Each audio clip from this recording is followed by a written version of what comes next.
Hello, my name is Em and I am an incoming biological natural sciences undergraduate student at the University of Cambridge. I achieved all 5 A stars at A-level, including my EPQ, in biology, chemistry, maths and geography. Today I'm going to give you guys some top tips to start year 12 on the right note and to set yourself up for success in both your university application and your A-level exams next year. So the first one I think is a use a day folder. It definitely helps keeping the amount of stuff you need to carry light, so you don't need to be lugging around all 3 folders to keep all your stuff in. So you just put in the sheets that you're using in your day-to-day classes and you can organize them using dividers, and it really helps with organizing yourself. And I'd recommend at the end of each day you go through your day folder and you put the sheets into separate folders specific for each subject. If you're using a device, I would recommend trying to find PDF copies of your textbooks online. First of all, it can be free, if not a little bit cheaper than buying a physical copy of the book, and also it's a lot lighter to carry around. And second, I think definitely sort out Anki. Anki was genuinely a lifesaver. Anki got me great grades. I love Anki. So if you don't know, I'll put a link down to Anki in the description. But Anki is it's a flashcard application. So you make your flashcards or you can download flashcards. Anki utilizes spaced repetition to repeat the flashcards at intervals based on how difficult you find it. A more difficult flashcard is going to be repeated more regularly, and a easier flashcard is going to be repeated at large intervals.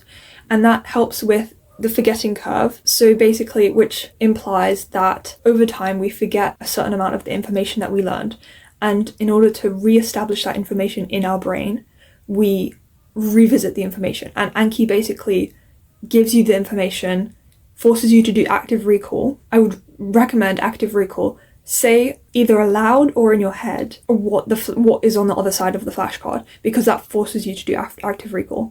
But it revisits the information at regular intervals, so you remember it. It stays in your brain very well. But the beginning of year 12 is a really good time to start flashcards, because you can just add them when you've completed content and it's fresh in your mind, and I think it works very efficiently. So definitely use Anki. So I started doing Anki at the beginning of year 12. I didn't do it for GCSE, but I did it at the beginning of year 12, and that was very useful. I also started making knowledge organizers for every topic on Word, but you could use physical copies or another digital note-taking app. But I would organize every piece of information that was on the spec that I had learned onto a single side of A4 or 2 sides of A4, usually 2 sides of A4. That would be everything I needed to know in that topic, all condensed into one easily digestible bullet points, diagrams, very, very simple to look at.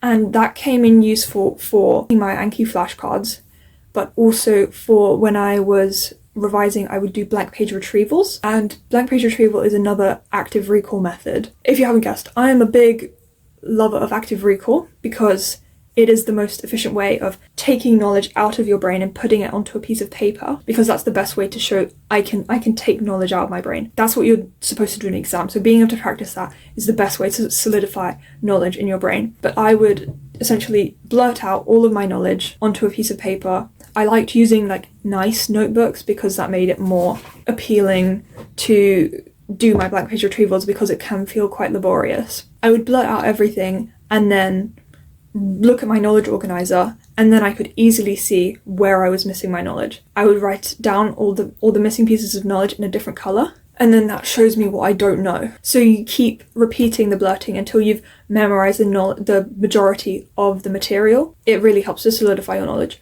especially in the run up to exams, especially for essay subjects. I really use this a lot for geography. Next is to build healthy habits and routine. I did this wrong. I did this very wrong. Sleep is so important. Please get 8 hours, at least 7, but ideally 8. Your body needs it, your mind needs it to make memories, you need it to retain information. Please just get a healthy amount of sleep. I promise an extra hour of studying in the evening is not going to help you. Just sleep. Just please sleep. Eating regularly, eating good foods like fats, carbs, proteins, you need it all of it. Drink enough, please drink enough. Building maybe mindful movement building those healthy habits and routines really sets you up well for year 13, because it might be very easy to throw a lot of your self-care out of the window and leave your health in a not so great place. But I promise you, your health is so important. Your academics is actually very much reliant on your health. Building those healthy habits and routines will kind of streamline your process by making your body healthy, your mind healthy, and you'll have enough energy to learn and retain information. Please do all the healthy habits. It sounds so simple, but it's so easy to go out the window. It's so easy. You should try and get involved in like a lot of activities and opportunities, because year 12 is an excellent time to start being involved in a lot of great activities, because a lot is offered. I really enjoyed participating in clubs and societies in my school.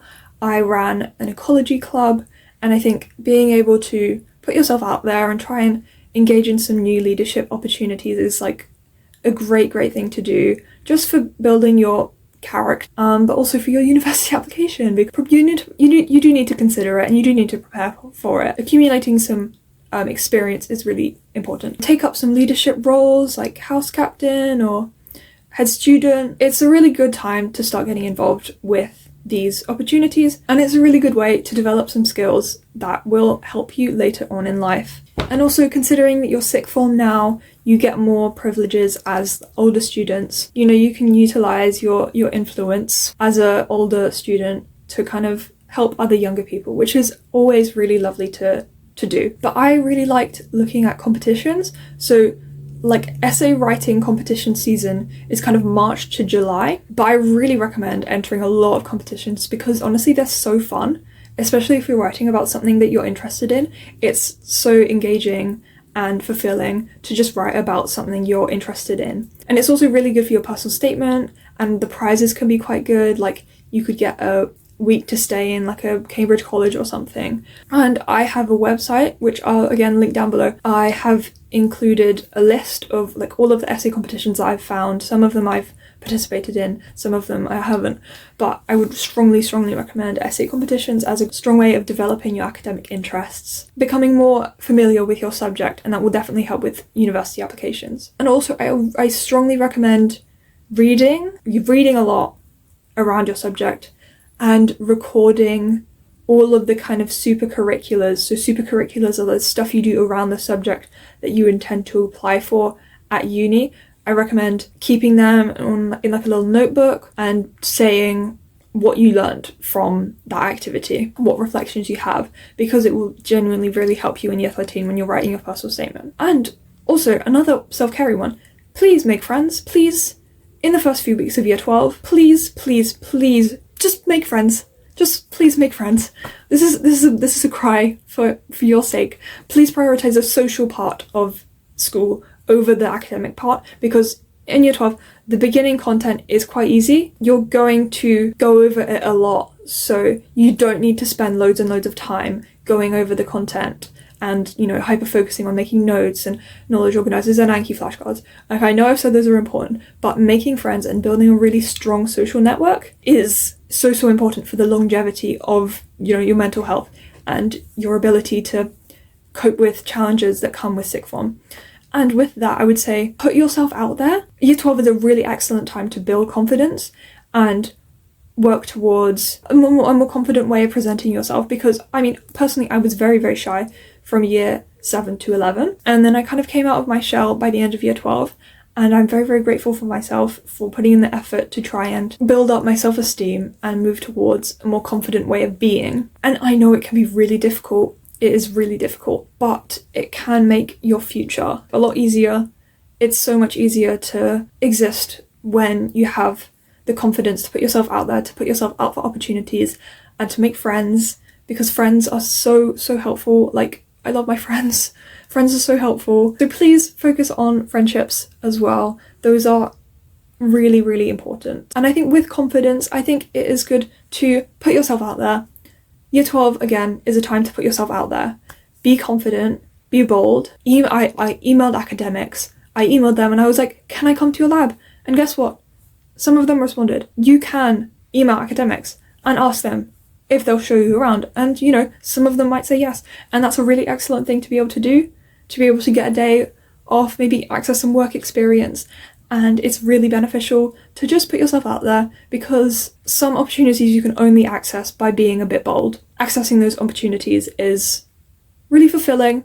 So I really recommend putting yourself out there and being more confident. It's a skill you build, definitely. Those are kind of my top tips for starting year 12, for making year 12 not only an academically successful, but an emotionally and socially successful year, because you'll spend 2 years of your life with A-levels and they can be quite pivotal.